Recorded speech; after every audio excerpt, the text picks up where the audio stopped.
ఇప్పుడు పోపు అయితే తాలింపు వేసేసుకుంటున్నాను. కొంచెం జీలకర్ర, ఆవాలు, జీలకర్ర, శనగపప్పు, ఎండుమిర్చి, ఎల్లుల్లిపాయలు.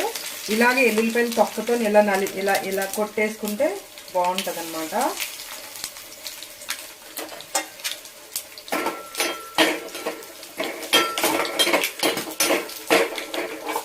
కరివేపాకు కూడా ఉంటే వేసుకోండి. కరివేపాకు నా దగ్గర లేదు, అందుకే వేయలేదు. వేస్తే చాలా బాగుంటుంది.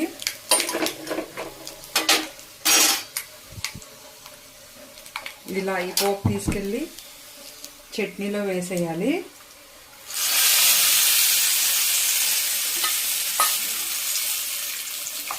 టమాటా చట్నీ అయితే రెడీ అయిపోయింది.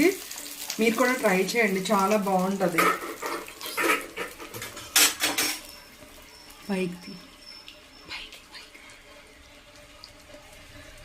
చూసారు కదండి, టమాటా చట్నీ చాలా చాలా టేస్టీగా ఉంటుంది, చాలా సూపర్గా ఉంటుంది అనమాట. మీరైతే ట్రై చేయండి.